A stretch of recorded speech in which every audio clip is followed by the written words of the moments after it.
Welcome to the podcast. Very much. We're How are doing something- you? How's the family? Oh, I'm all right. Like, I'm coping with them, I suppose. Do you know what I mean? It's just What age are difficult. your girls? They are 11 and 13. So I've got 17, so feel as if it's for the last 4 or 5 years has been absolutely brutal. It's hard No, work. everybody says it, man. Everybody says it's torture. Because you get to an age where you think you know everything, so they're probably like at that kind of stage now, and it's like, yeah, you know what I mean? It gets worse. Mine is at college and doing media and podcasting, and now she's got a wee contract in Zara as well. So now she feels as if she does know everything. Your ticket. Exactly. I love that part. A pure ticket. It's a wee ticket, didn't she? That's what her sinks and all. Hers is like that all the time in the mirror. Oh, no. Like that. Thinks she's a ticket. Right, pal. Right, ticket. Right, so tonight I wanted to talk about more your health behind the business. We're going to intro your business, but business is hard, isn't it? Extremely, extreme. Listen, it's really hard, and I come from a sales background, and I've worked in sales for years and years. Never sold anything that I didn't actually believe in. So again, when I was changing jobs, which you would do frequently in sales, Yeah. and I would look at who it was and what the product was, and would I be comfortable selling it? And then I chose to sell a product that nobody knows what it is, and you wear it in your vagina. So could not have chosen anything. And you're And I'm still like, able to I'll do just it, put my whole life in the line for something. You need to wear it in your bag. but you still do it. That's how fucking good you are. You need, can't turn back now. Do you know what I mean? So give a wee intro about the business that you've got. Obviously, Yeah. you can look back in the podcast. We've done an episode where you go Yep. into depths about that, but Yeah. just give us a wee intro into your business and you. Yeah, so I am 46, 47 in August. I come from the south side of Glasgow, and as I say, I was always a salesperson from the age of about 19 or 20. I kind of fell into a sales career. As a salesperson, naturally, I tried a menstrual cup because I have PCOS, which we'll probably get into during this chat. And I tried one in the US, and it worked that well. I came back, and as a natural salesperson, I thought, what's wrong with people? Why are we not using these more? And that led to me launching my brand, and yeah, here we are now 8 years later. So the brand is born from a couple of different things. From me being a natural born salesperson and being very inquisitive about things, being neurodivergent, which I'm discovering a whole lot more about. I don't have a diagnosis, but as I'm going through perimenopause, Oh, man. it's You this feel whole it. masking thing that you can no longer do. It's wild. So that's It's wild, isn't it?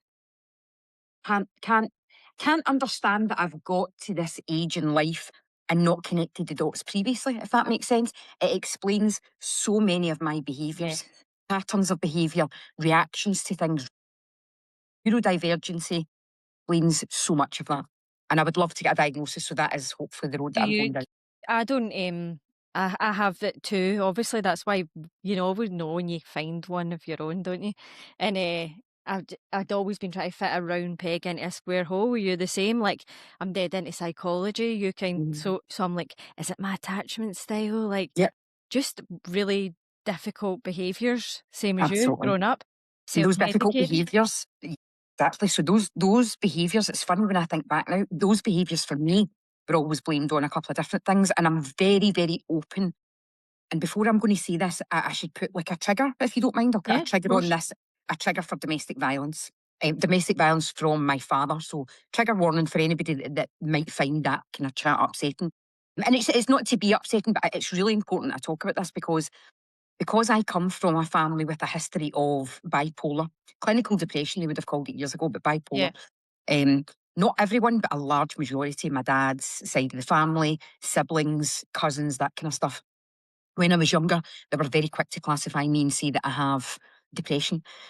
There was a whole lot of other things going on there. There was extreme violence from my father from the age of 14 years old, which then made me a very, very aggressive person, very confrontational, very, very aggressive. Anybody that even dared to question me I would be met with aggression. So I've been able to understand that a lot more the older I am, and again, with these neurodivergent aspects. There's so many other things that contributed to my mental state, to behaviours, things like that over the years. Neurodivergent traits are absolutely there, but so is PMDD. And I have never had the classic depression or bipolar that my dad's side of the family, a lot of them do have.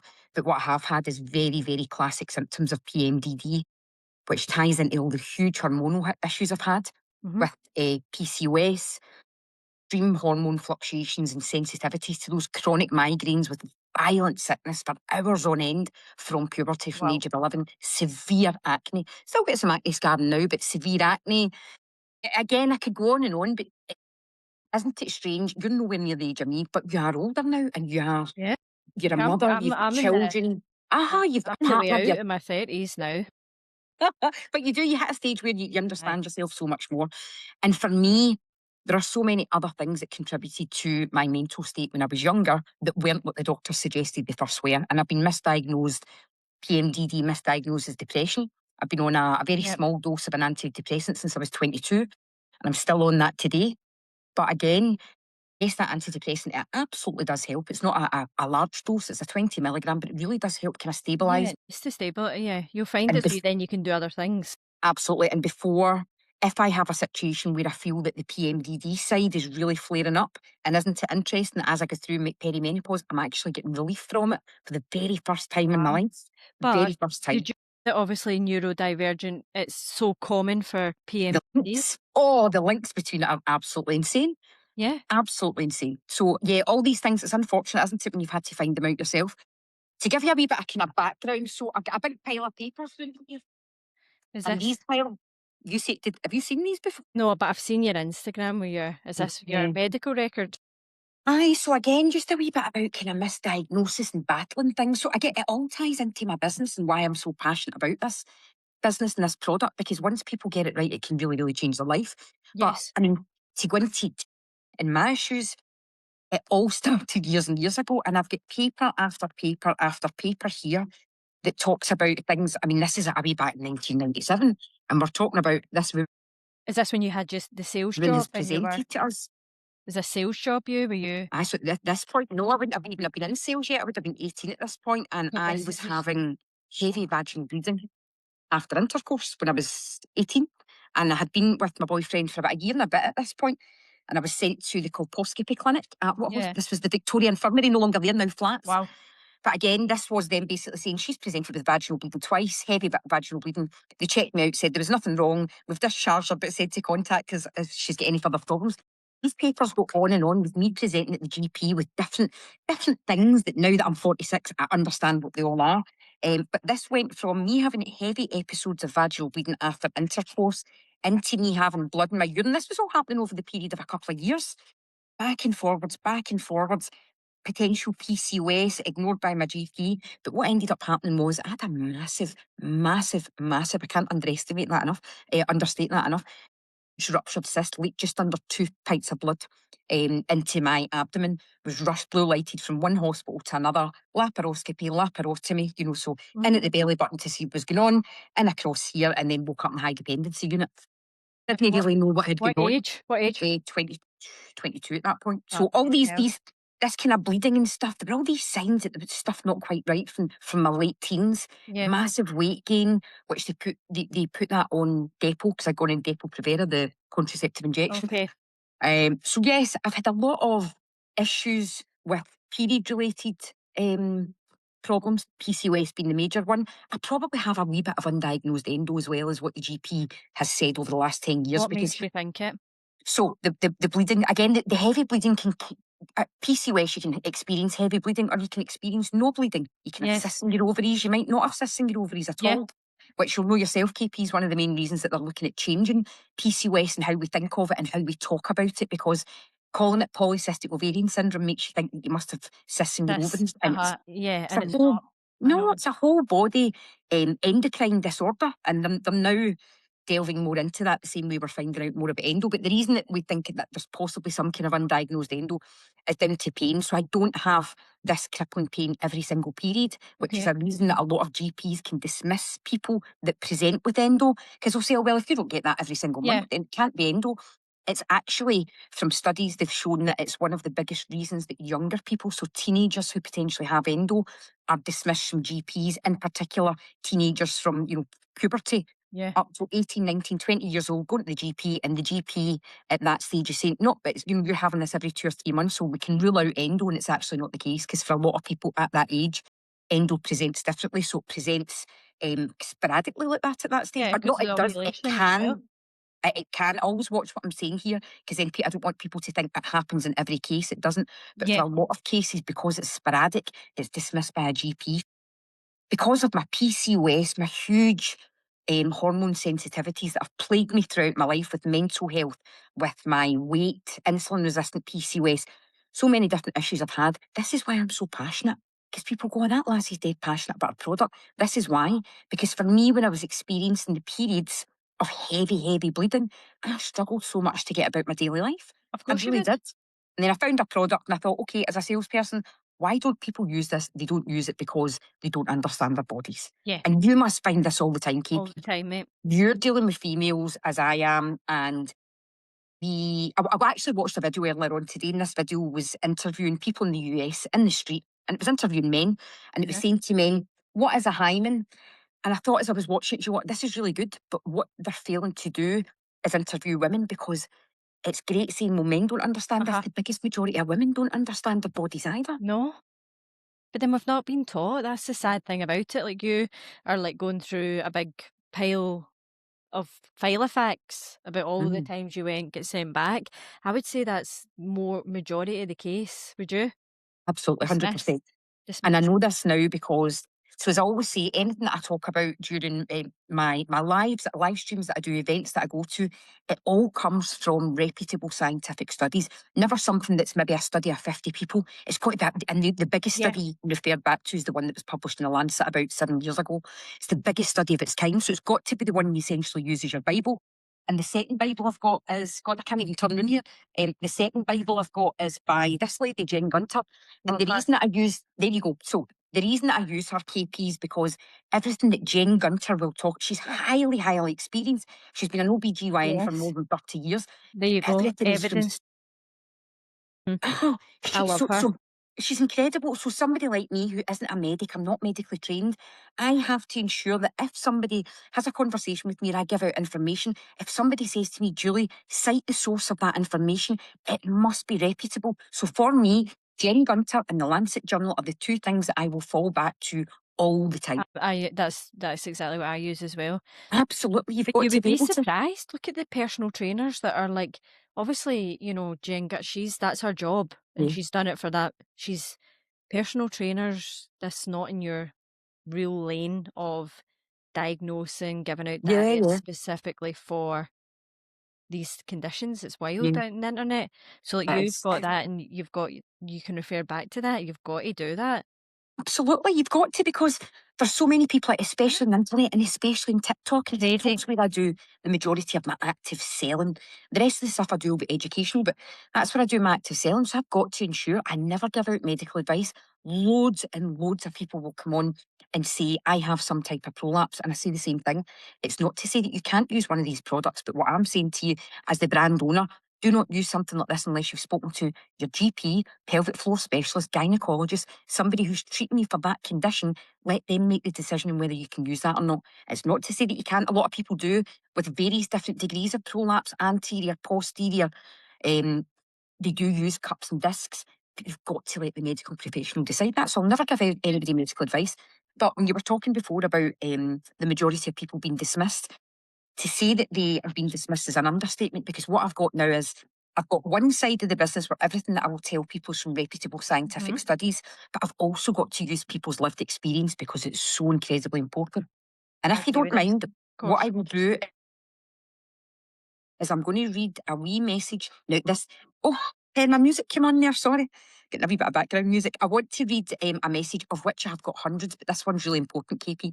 So Oh, this is somebody from Scotland who said, "Julie, I wanted to message you because I went to the doctors about my heavy periods yesterday after trying your unicorn cup and disc. And to give you a bit of context, the girl tried the cup first of all, and one of my cups, well, both of my cups, that holds 25 millilitres and that holds 30. Now, bear in mind, a regular tampon holds 3 to 5 millilitres, and an overnight plastic nappy, as I call them, a big rotten pad, holds 10 to 12 millilitres.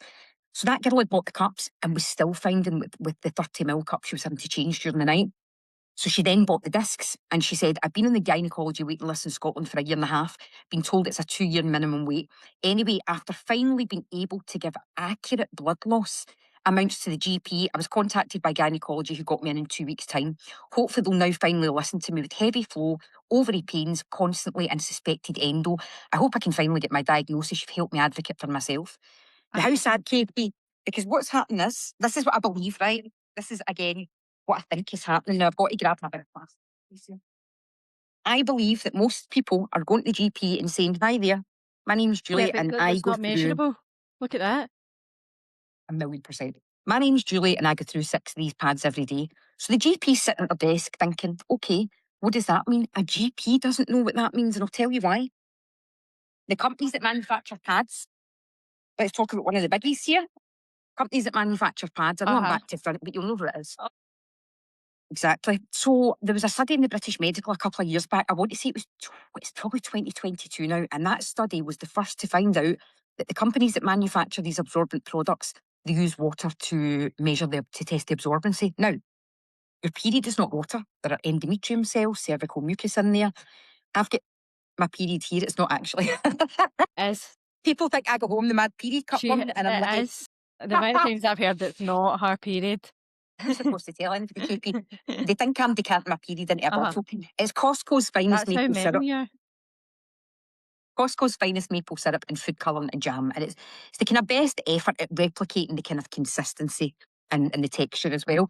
So when they suggest that they're overnight plastic nappy, and I'm not going to call it anything else other than that because that's what they are, that holds. That's up to 95% plastic.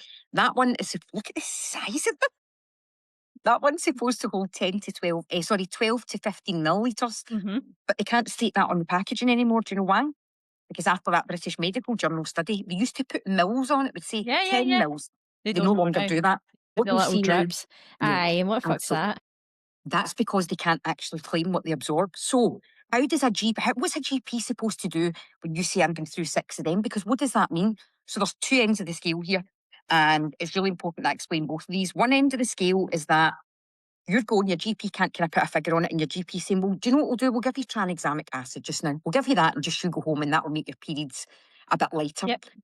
But unless they've got you in some kind of plan where they're actively trying to find out what is wrong with you as well, tranexamic acid is good if it helps your symptoms and alleviates some heavy bleeding. But on the other hand, it shouldn't be used as something just to send you up the road. Yeah. It must be in place with a plan to say, at the same time, let's figure out, do you have endo? Do you have adenomyosis? Do you have PCOS? Something along those lines. But on the flip side, girl was on my live last week who said, and she sent me this in a message as well.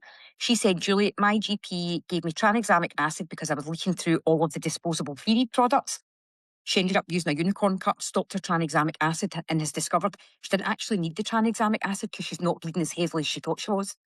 Wow. That's wild. It's wild, isn't it? Like, there's nothing you don't know about this. There's fucking nothing you don't know about It's mental. It's just because I lived experience. It's because of the scientific information that's out there, the studies, but the lived experience is absolutely insane. The stories that you get from people are wild. And you can't sell it anything better than when you have that much passion about it because it's actually your story. You're right, but it is, I promise you, this is still such a hard slog. And do you think so? Oh, fuck. I can't explain it. I know that fucking sigh, mate. It's just, and I sit here and I go, what man. else do I need to do to convince people that products like this? So I try everything, what's going to trigger somebody? I don't mean that in a bad way. Is it financial? You need to do these. Okay. Is it financial? So I'm thinking, okay, I will never overestimate things. So on all of my branding will see. In fact, let's get. Did you come up with this branding? Absolutely. I love it all. I think it's really nice.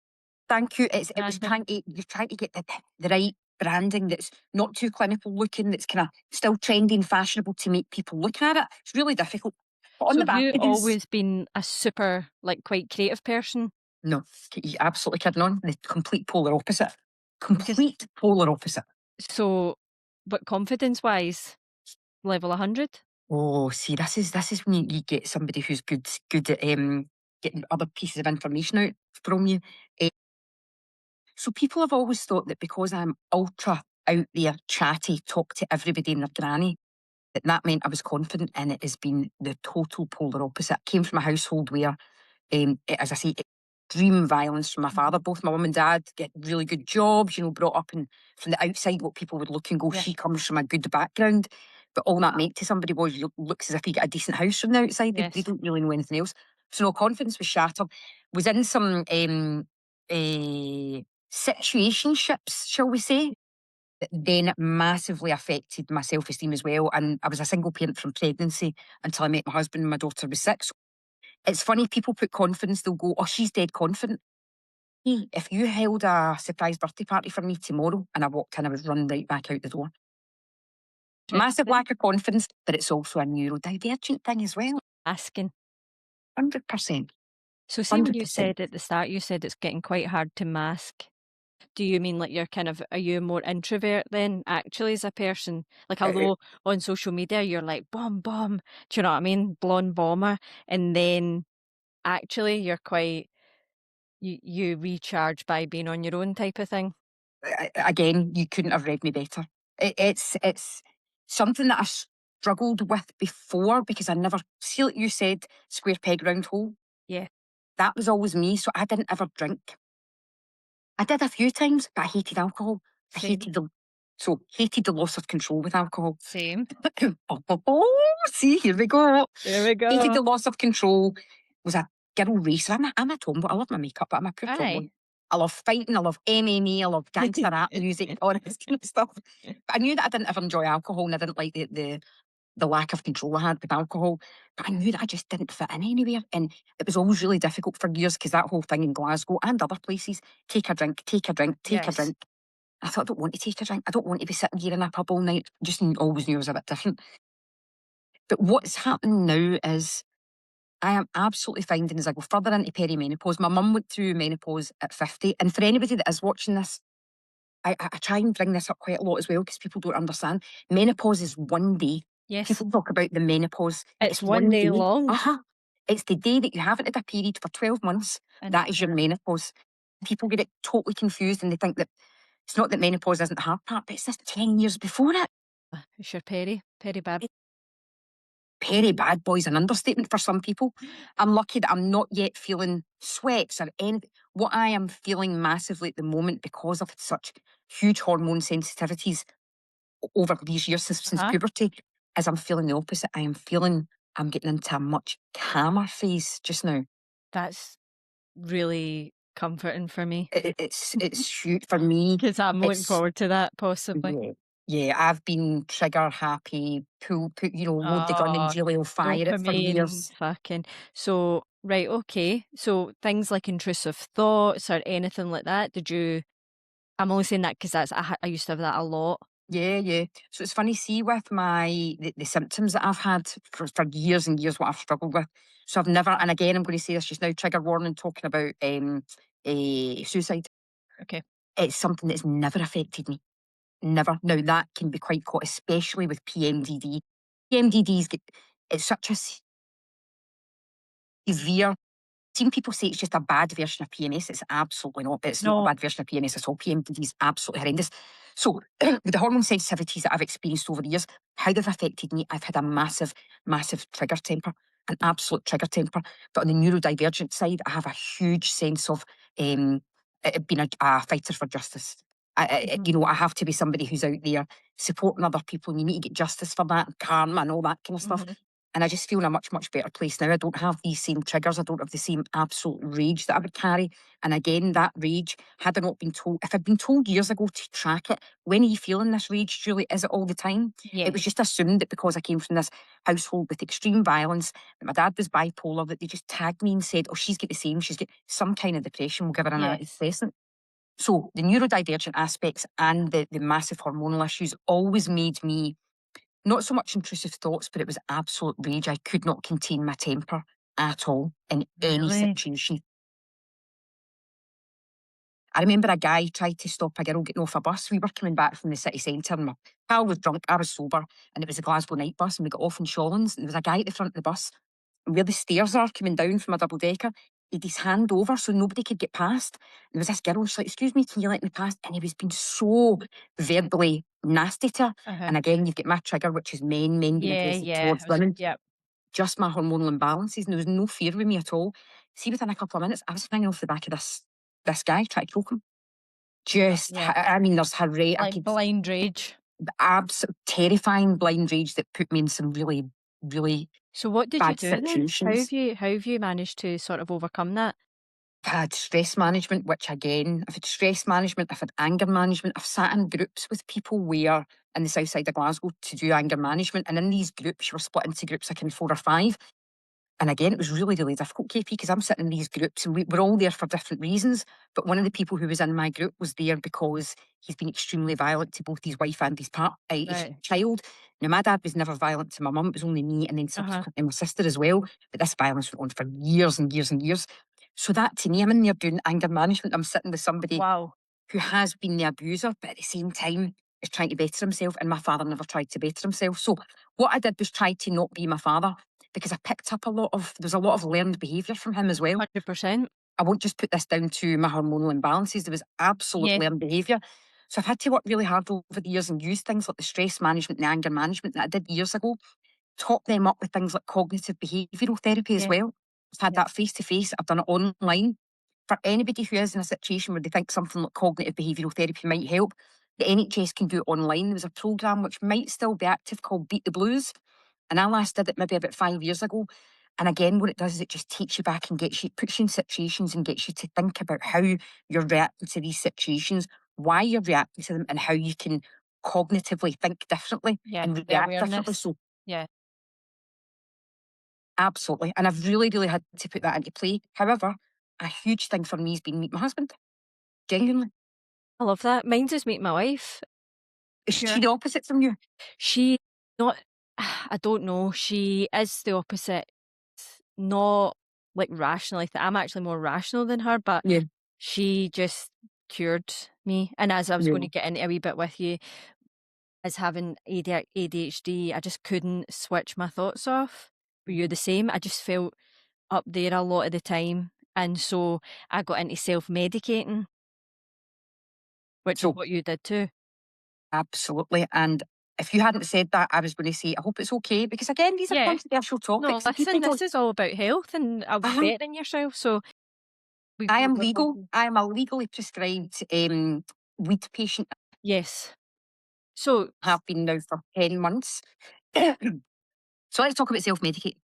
so self-medicating, you were doing it. I was doing it. So I had a big volcano and I used to smoke a lot of weed to try and soothe my anxiousness, my overfunctioning, make me sit down, make me watch the fucking telly. Do you know what I mean? Because I I've just couldn't do it, mate, without it. I used to feel every single bit of anxious. that. Yeah. And so And I'm going to be honest, I would still struggle just now. And that's why, so for me, probably like you, when I picked the weed up when I was 20, no, again, like a lot of people when you're young, first tried it when I was, I you tried it, I know, was 15. uh-huh, didn't like it, went back to it when I was 20, and it actually really did something for me. Now, I've got to think at that time in my life, where was I? I was in absolute and utter turmoil, utter turmoil. I'd Uh-huh. had to move out the house. The violence was at a level it hadn't been at. Had to move out the house.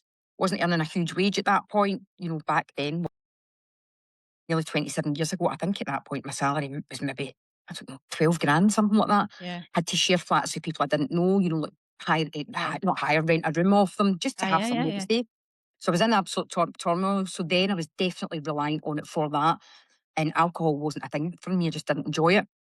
But over the years, I absolutely have used it as medication because I've never been the type of person that just sits about all day using it.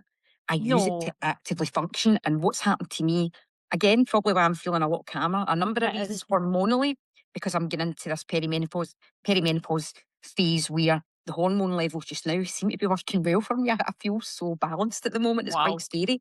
My estrogen, progesterone, and testosterone, we do them fairly regularly. The last ones were probably about 4 months ago now. And they're at the lower level where the GP saying, look, if you wanted to, we can You put you could, onto HRT just now. I but you're going don't to leave feel, it the and now. I feel, Just, the calmest I've felt in my life. Self-medicating is helping that because I decided 10 months ago that I need to do this legally. And you've been able to do it legally in the UK for a number of years now. And I went to one of the online companies. There's a number of them online. And what you would do is you would go onto these websites and fill out a kind of 30-second online consultation. And what it's going to do is ask you about your medical history. In my medical history, I've been on an antidepressant since I was 20, 22, something like that, and I still am. And my anxiety used to be through the roof. I know that using medical or non-medical, as I have been for years, really, really helps me with that hugely. So I had the online consultation, went through the process. It takes quite a while. You've got to get your medical records released, which is where I started finding out all these things about what had actually gone on back then in my dismissals from GPs when I was younger. And I now have a prescription that allows me legally to consume medical weed.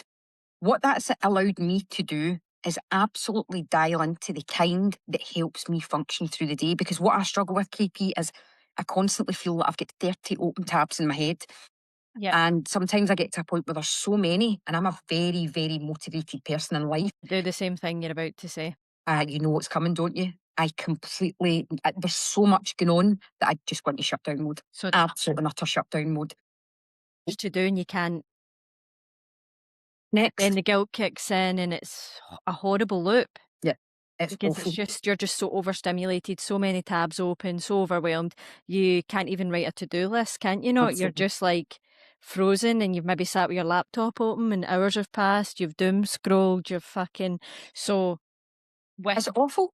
I know it's awful. So with your medical marijuana, are Yes. you able to take it and then it gets you to focus?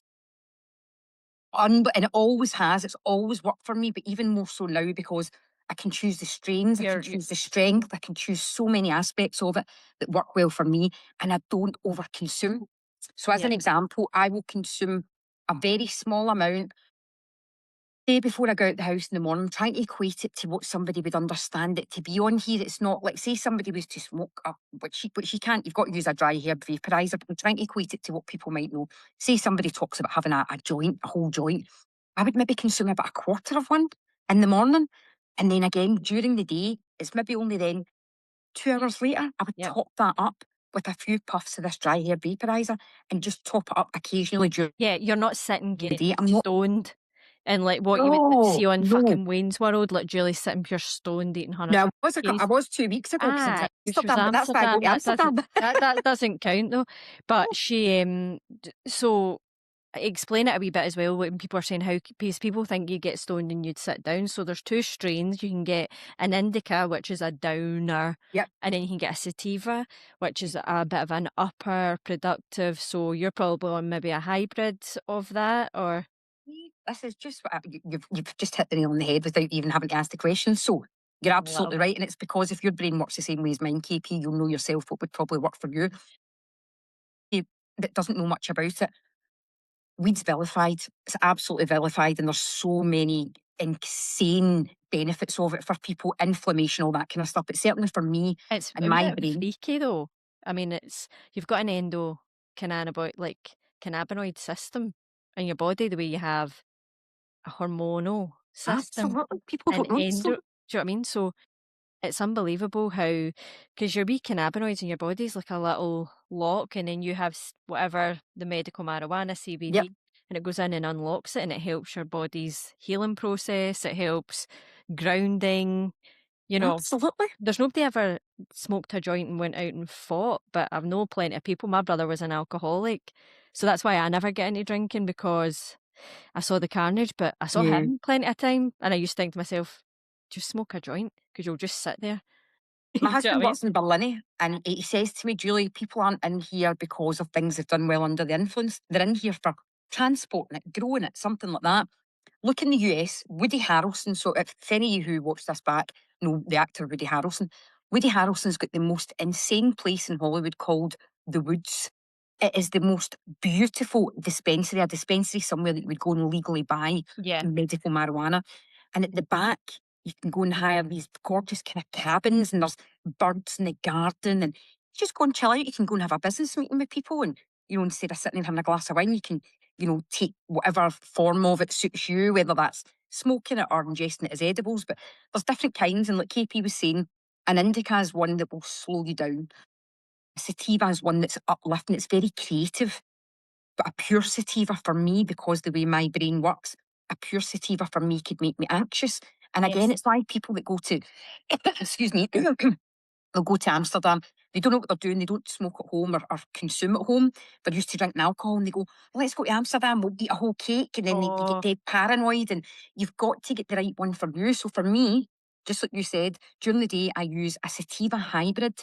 So it's a sativa that leans towards indica. it's So it got a makes me wee still edge. productive. Yeah, Absolutely. I'm still productive with it, but it's not like a regular sativa that is really uplifting and gets you in the go, yeah, that can make me feel quite anxious. And then later on into the day or into the evening is when I would consume an indica.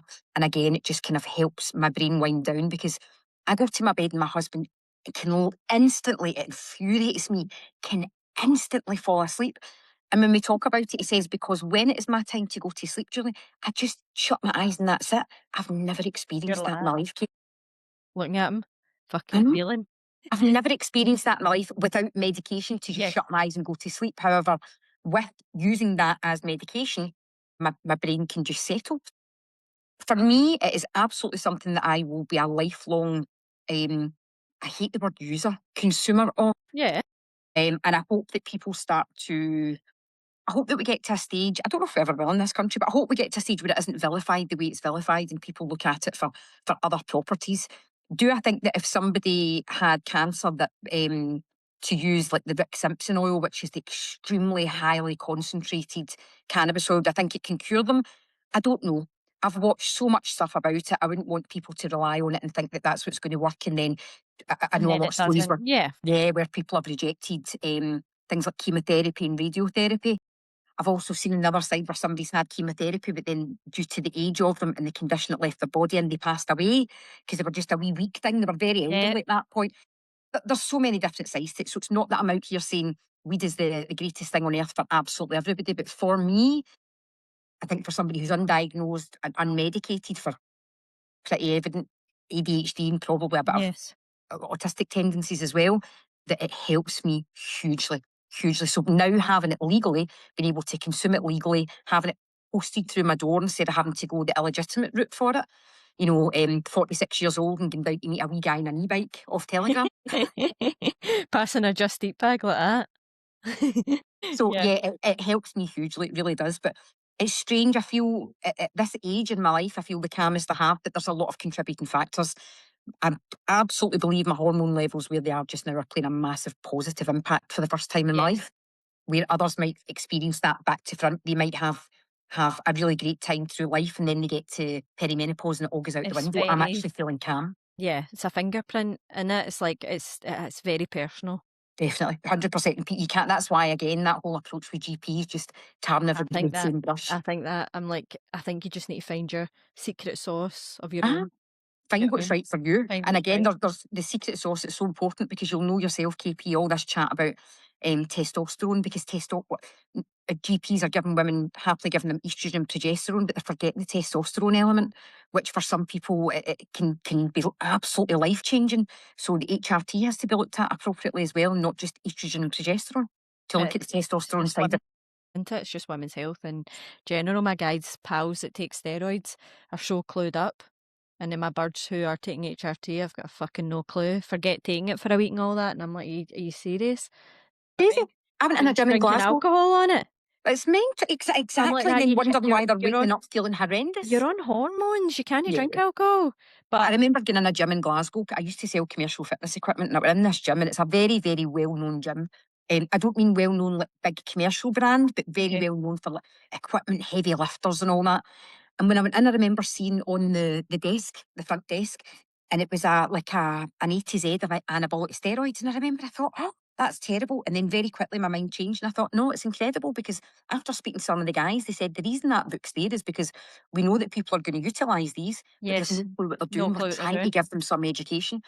And we could go a million different directions with this conversation. You could then link that to me just being back from Holland. You could link that to how not laid back they are over there, but look at things like the drug situation over there. Many, many years ago, when we had our first death from ecstasy here, it was a girl called Leah Betts, and I'll never ever forget it. I was right in the middle of the rave scene at that time in Scotland, and I must have been maybe 13, 14, 15, something like that, and she passed away. And you were looking at the Netherlands, who have facilities where if you're at a dance event or any kind of event, if you're going to take something, They've got and to. I don't take anything like this, but if you are, you've got the ability to go and test it. We're never going to get rid of these things, but it's education. We've got to allow people, if they're going to But make at that least choice, they're safe. know what's in it, know that They it's know what's not. in it. That's what I'm saying. Like, it's going to happen anyway. Look at Just, fentanyl. just like fucking the Epstein files, eh? It's going to happen anyway. Absolutely. So, Absolutely. Look at fentanyl and the amount of people that don't understand what fentanyl is and how devastating it is. Fentanyl's played a role in the deaths of Michael Jackson, Prince, Tom Petty, a rapper, Mac Miller, so many people. Yet if you ask Tom Petty's fans and Prince's fans, would they understand that that drug that contributed to his death is prevalent throughout the UK now as well? It's not just yeah, America. like we're I mean, it's... talking heavy duty painkiller Yeah. addictions, like morphine, Solpadol. Look at all these women that are in their 50s that are addicted to taking cocodamol. Solpadol. That's it. And Solpadol, because it's got cocodamol in it. Yeah. I mean, what options are we giving people that are good for their health to relax? We've got them on a fucking 100 mile an hour hamster wheel, and Mm, then what is it we're giving people to then relax? Like, you're on that, you've got your indica, yep. but like, who knows about that? Not What many about people know endometrial about. pain? Endometriosis. So again, there's one of the clinics just now in the UK, and as I say, there's a number of different clinics, but one of them's got a really good... It's an advertising campaign, obviously, to try and encourage people to come to them and sign up as patients. But again, we've got to consider these things, like you've mentioned earlier on, the impact that things like medical cannabis can have, especially on pain. And we instantly think about cancer patients and people like that, but it's there's other forms of chronic pain, endometriosis being one of them. You know, and we don't talk enough about the differences between adenomyosis and endometriosis. And I can't remember if you and I spoke about this, and even though it's not really meant to be specifically about periods, let's just throw it in there just now. In basic terms, endometriosis, the pain would be predominantly throughout the pelvis and in the diaphragm. And yes, in other areas of the body, but predominantly the pelvis and the diaphragm. The difference with adenomyosis, that pain is going to be just in the muscular wall of the womb, which is why it's suggested that you can cure adenomyosis with a hysterectomy, but you can't cure Yeah, endometriosis because you take out the womb and I was and telling the you, tissues in other places. a woman had it in the eye. Yes, absolutely. The eye, it's been found in the mouth. A dentist found it as Yeah, well because he was able to spot the lesions. But what I mean by this is the pain levels that people are experiencing, and like you've said, we're then going and prescribing them, KP, with something like a codeine-based painkiller. Now, I can't take anything codeine-based. I am absolutely ill, I don't vomiting take around myself. anything. I don't take any painkiller. Like, I No, just suffer it. But yeah. I mean, I've known people to get heavy duty, like change their life, their married life. They've got kids, addicted to painkillers, hurt See, their if you ever look back. at the big pharma stories that are on Netflix, when you actually look at what Yeah, they're... did you watch that program with all the pharmaceutical guys and they're out partying and all that? Listen, it's big, big business money, and I'm the not commission, against, but I'm not and that's why... against, medication that helps people. Of course not, because me and you are both in the same line of work where Yeah, yeah, we want to help people. We want people to feel their best. Like, that's our mission, isn't it? absolutely. Neurodiverse, wanting people. Appropriately. Uh-huh. Appropriately. So it's like I always say, Appropriately. people say, what about contraception?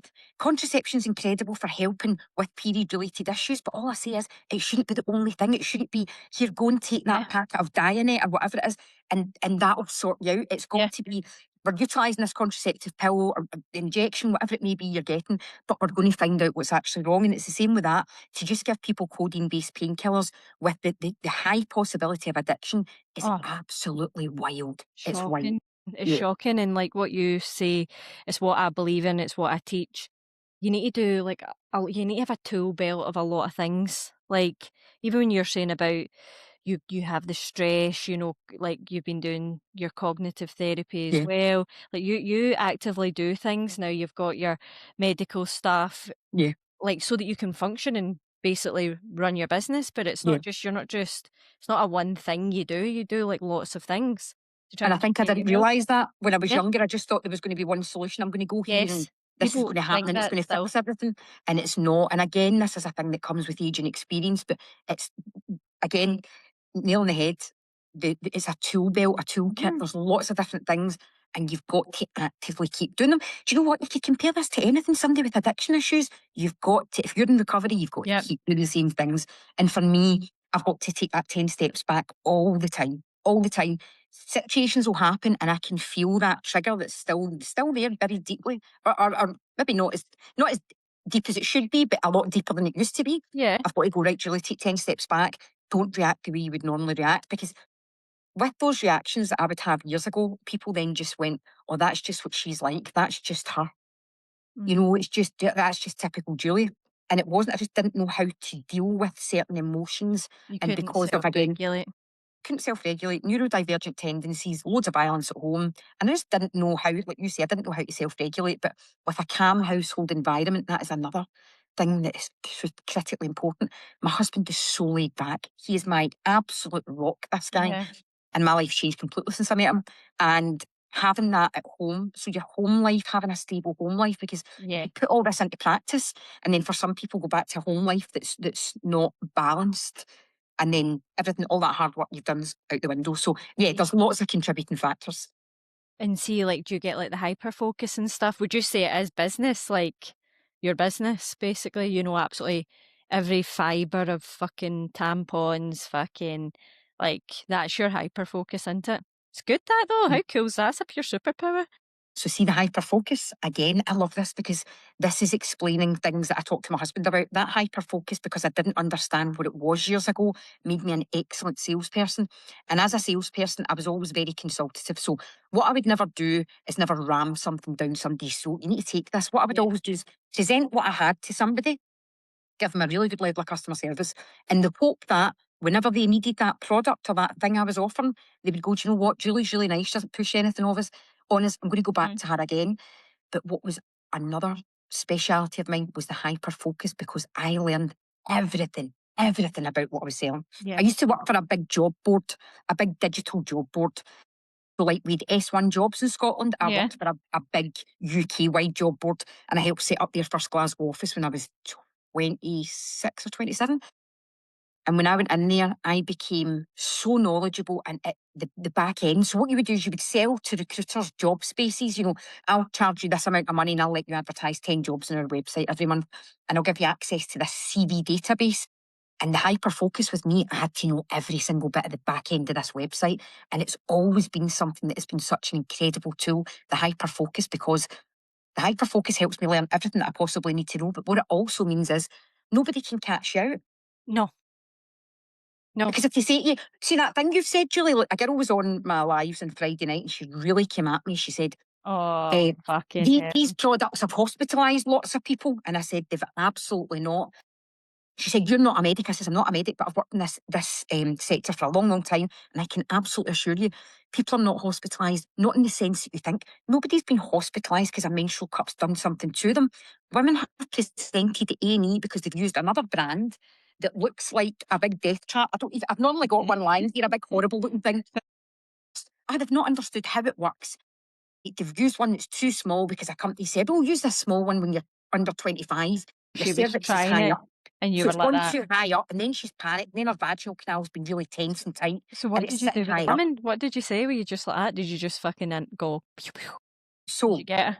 I've had a few instances of this over the 8 years that I've been doing this. Listen, I get it as well. I get it. It's fucking brutal online. You're just like that. Fucking good That is content. the average height of a vag with a high cervix. It's really not that deep. And look, if I wanted to measure my cervix with my finger, I can feel it, and that's a higher up cervix. I've seen Julie's finger in a fucking cervix more times than I fucking care Lots to of other think about. But that is a real distance, but people still think things are going to get lost. So I had a woman who was in a mad blind panic, messaging me on every social media platform. I need your help, this is stuck, And I ended up giving her my phone number. And this woman was saying, I can't get it out. And I'm saying, just relax, because what's happened is, if I put, I hope you can see, hold on, this stupid camera's following me about. If I Aye. put this in here and squeeze together and then try to pull it out, it's going to be really difficult to get out. But see if I'm nice and relaxed, it'll come out dead easily. So again, it's trying to explain that to this woman. It is there, it is reachable, it's not stuck, but you're so anxious and nervous that you're making it sit. If you're all tight like that, you're making it sit higher up. And she ended up making an appointment for the nurse the next morning. So this is about 8 o'clock at night. And she's like, no, I'm going to get to the nurse the next morning. Got to the nurse the next morning and messaged me and says, I feel so embarrassed. The nurse literally got it out in 2 seconds and said, her words, I must have been grabbing at my bits. What bits those were, I'm not entirely sure.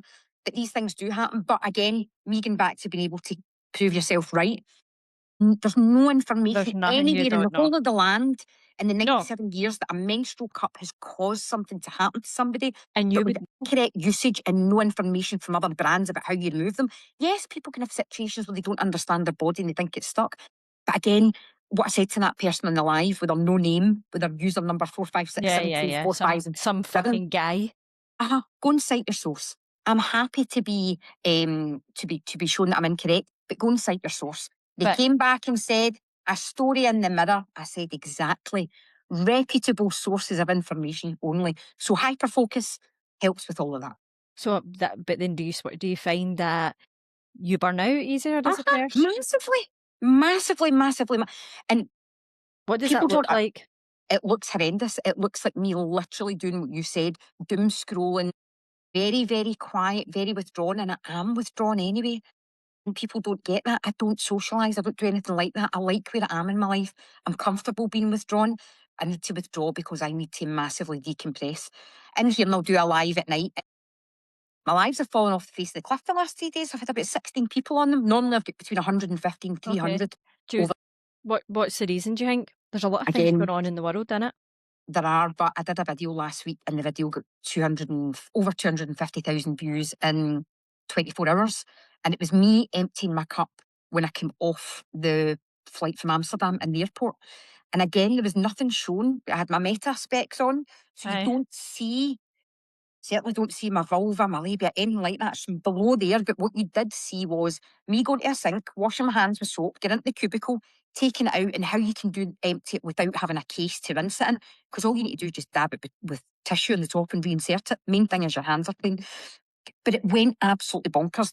But that doesn't help you. So what might have happened is, because that went out to a completely different audience. Yes, there were people who were interested in the product, but every wee young person between the age of 13 and 17 putting emojis and all that, the sicky faces, even though you can't see anything. So it put it out to a totally different audience. And what could have happened now is, now TikTok thinks that my audience is different from the audience it actually is. So when it's then thrown that live Yeah, out in front of that's them, what it they're is. not engaging with it because they're not That's not interested. the client. So I've got to just sit on TikTok every single day Yep. at different times and the audience will come back again. Yeah. It's The other end fucking of my hard work. it's hard work. So the other end of my hyper focus is me literally just sitting and I don't want to say rotten, but that is what it's like. It's you're sitting and rotten because I struggle to get my brain to engage because for that long period of time, there's been so much going on. If you've ever watched a video on social media where somebody tries to let you inside the head of somebody like me and like UKP, and they'll do it where they've recorded 20 different voices and they're all overlapping. I didn't realise like not everybody is like that. I can look very like just there's nothing, but I'm like it's just brutal, isn't it? Honestly, it's But it's awful. good. But I love to channel it. I mean, I think it's so good. Our wee girls, our youngest has got it, a kind of mixed bag of things, Yeah, and I'm like, try and empower it. Like this is a cool thing. Like look what a you can tool to do, and use. it's a tool. A tool to use. So for you, like I can really see the positive side of it come out in your business Yeah. because you're very driven. Yeah, absolutely. I'm so passionate that this is I just see in my head again that ADHD, Hmm. autistic. I'm very black and white, and I can't. There is nothing that tells me that these are going to be something that we're continuously using. Again, there's people that are never going to use an internal period product, but period pants. Not all period pants are the same. Not all cups are the same. It's about finding the right ones for you.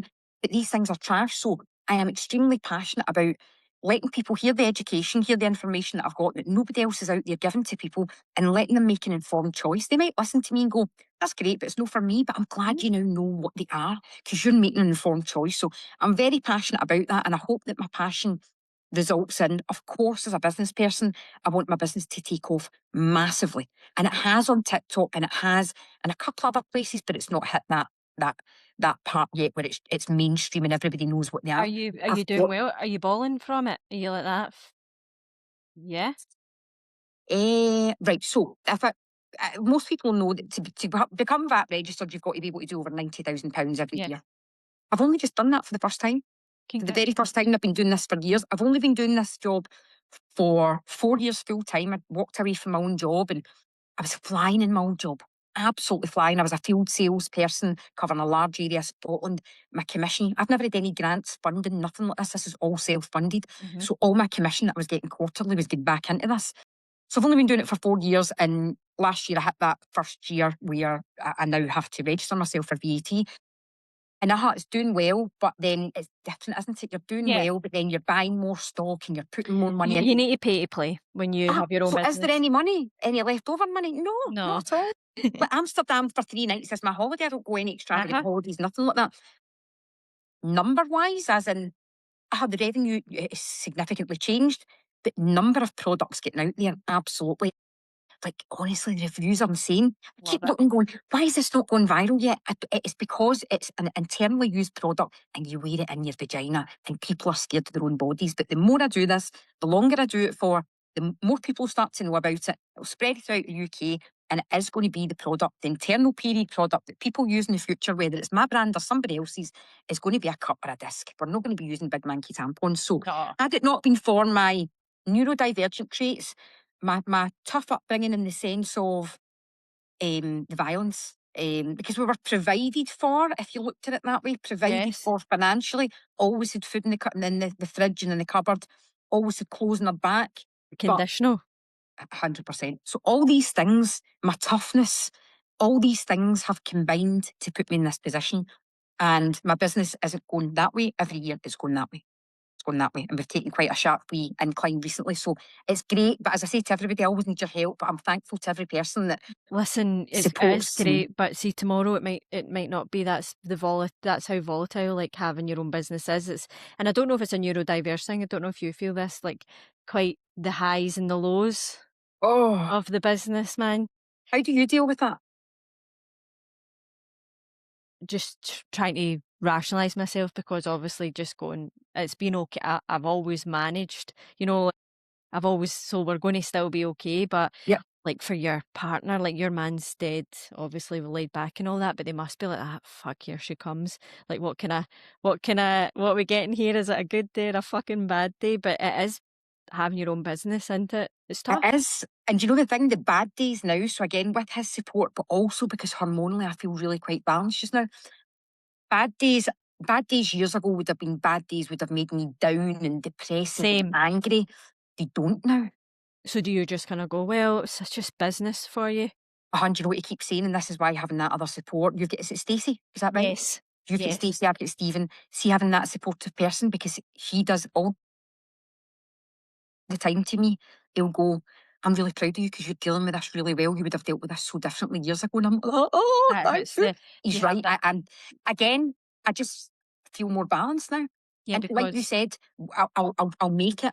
I always will make it, because if I could, I made it 4 years ago when I walked away from that well-paying job with a couple of grand in my pocket. I'm now here 4 years later, and it's taken a long time, but it's never going to decline, because no, again, these are the future. Listen, I'm nearly 97 years old. They're sold everywhere. See the uptake of these in like Saudi? The uptake of these in Saudi in the last wee while, it's been bonkers. The USA, Canada, everywhere. We are going towards much more usage of these, and I've been in it for such a long time that I have this confidence now, KP, that nobody's going to come in and overtake me, because they don't have the 8 years of real user you experience. when you hear that or see that though, you're just like, good luck. Yeah, Good absolutely. luck I know to you. that's the way I feel, because you've Because you're got to go out. fucking, you know how hard it is. So you're Oh, like it's so that. tough. It's like you.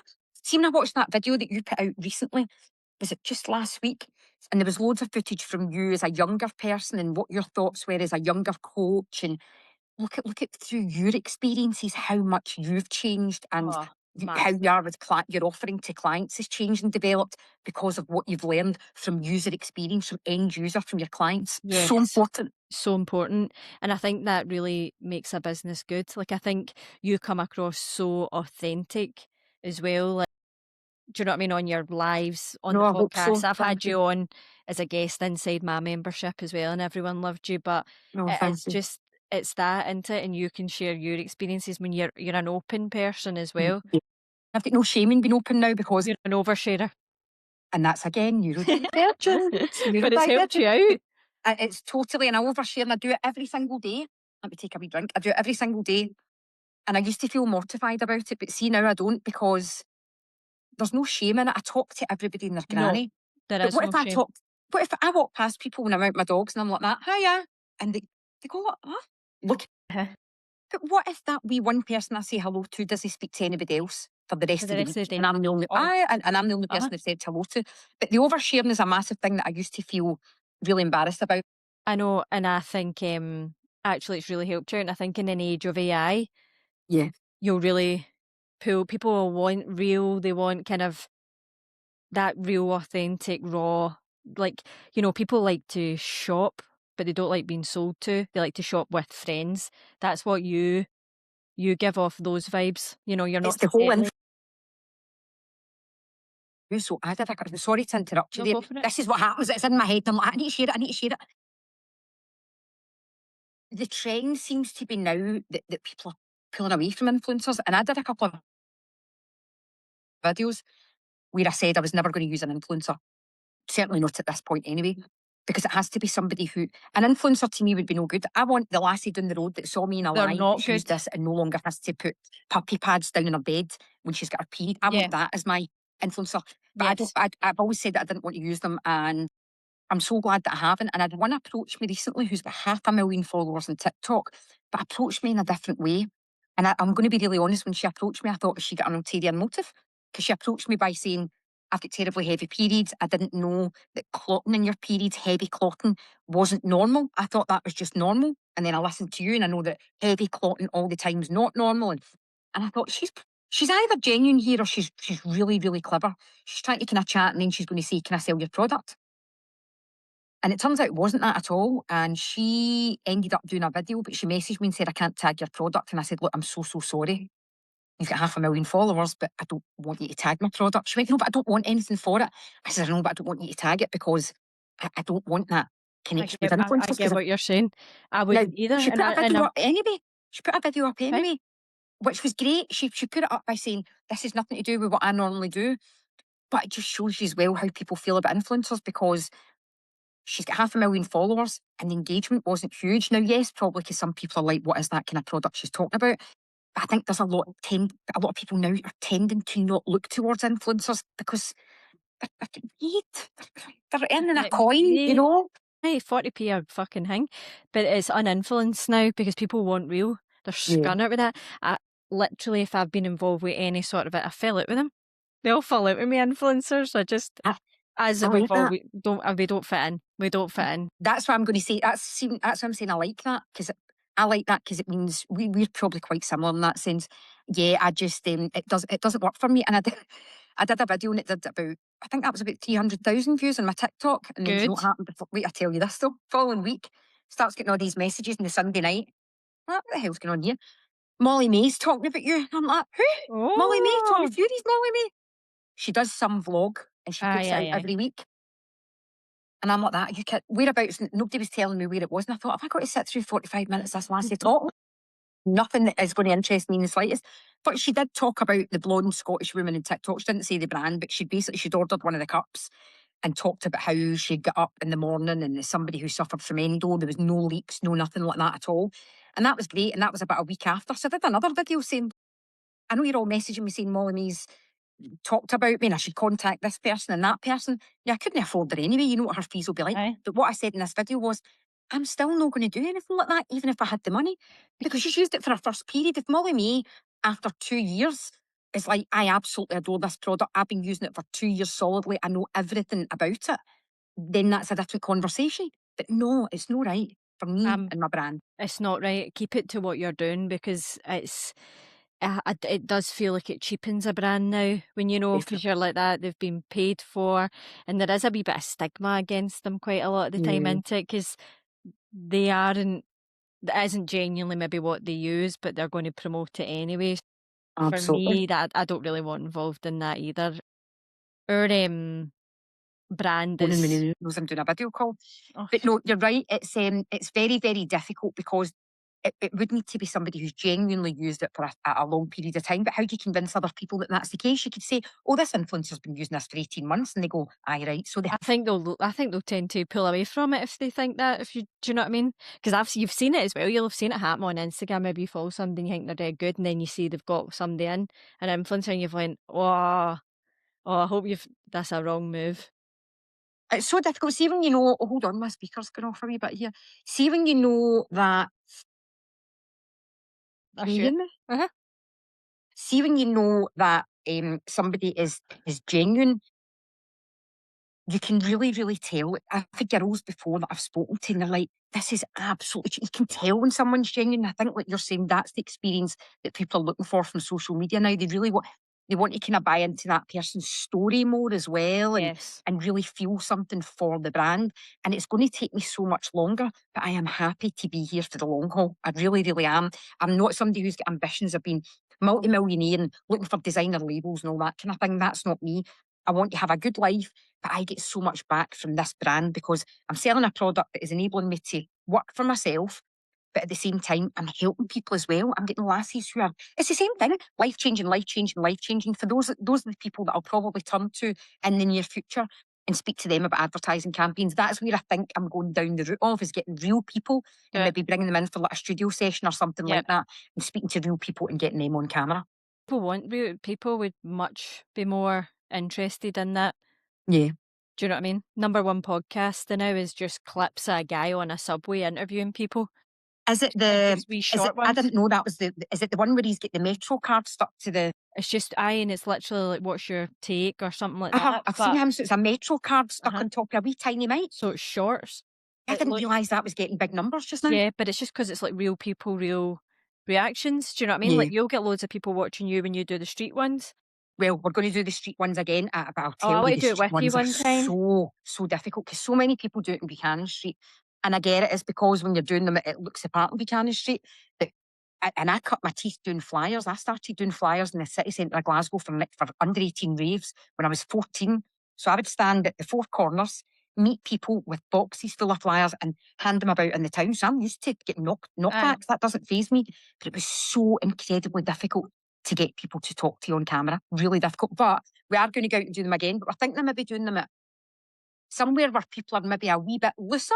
You don't want people that are really drunk or anything like that, but maybe that have had Uh-huh. a few shandies in the town, feel a wee bit more open to chatting. So I don't know, I'm maybe going to try it in like Buchanan Street in the evening and try and But get, I don't yeah, know, a different perspective, but it can be tough going that street interview and stuff. it's hardcore, man, I've done a wee bit of it before. But it's people want to see that natural reaction. Definitely. What about the guy that Unscripted. thought a vagina was 48 inches? Did you see that? I mean, what's fucking So it's a wee snippet. I'll send it to you. I've But seen it. I was asking guys, what's the average length of a vagina? I was asking girls as well, 'cause Uh-huh. it relates to that whole thing about people think a period cup can get lost and your vagina's a dead end and it's not actually that big. So I was just saying to guys and girls, tell me, what do you think the average length of a vagina is? And it's hysterical. There's three guys that work for Scottish Power, and one of them's actually standing, he's doing this. He's like, you can see him actually measuring. And then they're like, oh, I don't know. And one's saying 6 and one's saying another. And I said, no, he thought it was 46 inches. I said, it's actually between 46 inches. He went, 46 inches. And we just cut it after that. And again, viral. People love it. But Stuff. they fucking love that kind of thing. So, Aye. before I let you go, what's your advice for women in business, women working, women try to spin all the plates? Because they'll be listening to you like, right, okay. Because I think business burns you out. I think if you're not doing things, Don't be me. And I'm going to tell you why. I have let a lot of things in life hold me back. And even if you are somebody who thinks they've got neurodivergent tendencies, and I know it sounds as if during this chat I'm putting a lot on that, but I am honestly discovering so much about myself just now. And everything, all these neurodivergent traits fit my behaviours over the years. Don't let things hold you back because I struggle massively to network. And I wish that's one thing that I'd done more of in life. I struggle to network because I find small talk really, really difficult to do. But networking can help businesses so much. It can also hinder them, but it can help businesses so much. So I would just say, if you're somebody like me who's in a business, I'm in a really niche business. A lot of people don't want to engage with me because I talk about period products and I talk openly about things that make them feel uncomfortable. But push through those barriers. Don't let anybody ever tell you that what you're doing is not going to work. It's so incredibly important. People thought I was an absolute lunatic. The biggest majority of my pals haven't supported me. A wee dribble of them have been incredible, but the biggest majority haven't supported me. And what? behind my back, quite a few people have been like, oh, she's off her nut and all that. Hmm. Can I swear? Fuck what anybody else says. If you absolutely believe that you've got something that is beneficial to other people, that is beneficial to you, that's beneficial to your family, and you can make a go of it, don't let anything or anybody else hold you back. Try as hard as you can to fuck everybody else and fuck their opinions as well. Love that. I love that advice. I did an Instagram video and I've said basically what you've said, so I'll need to put it out next week now because that was so Yeah. good, yours there. But that's it. I mean, well done, mate, because it's hard. Thank You I do love well. these chats. We should do them again. We'll do a Aye. catch up and sit. Or maybe what I do, I'm going to be having going to be doing a podcast. My daughter is Oh, doing media good. and podcasting at City of Glasgow College. Right. She did her first actual filming of a podcast today. She's still in the early days of it. She's only been doing it for a few months. But probably nearer towards the summer in this studio, I'm going to do a podcast and I would love to maybe tap you up. Yeah, 100%. I would do it. See if she is doing that. My friend owns the Glasgow podcast studio. If she wants a wee bit of work experience or something, I could ask him. That would be incredible. Yeah, so I'll ask him. Incredible. Ask her if she knows, if she knows about it and stuff, maybe, and then you can let me know, just in case No, we absolutely, that'd she be goes, I amazing. don't want to do it. But yes, and also I will have a networking day. I want you to come. Yeah, that would be It's incredible. not No, I would small. love that. It's not small talk. I don't know if you see my story over the. I Is love that it right? Because it's like me and Andy would be taking you for breath work up a hill, so it's not. It breaks the barrier down a wee bit. I'm not into the networking when I'm in my wee business suit sitting at a table. Like that's not really my bag. But getting out into nature and doing wee things and breath work, that's a nicer way to network. Not the kind of like speed dating. Fucking, that's not for me either. Definitely not for me, my cup of tea. I'm socially awkward. I'm weird as fuck. Join the club, hey. Somebody's got 30 seconds with me, they'll be like, the fuck? No. So I'm the same as you. But we'll have that. I would like you to come to that day when I get that organised in the summer. It'd be really good. Right, okay, mate. Thank you so much for coming on. No, thank you again Always for a having me. I pleasure. really appreciate it. Love the chat. Love the all the chat that we always have. The openness. The openness. I'm just going to stop.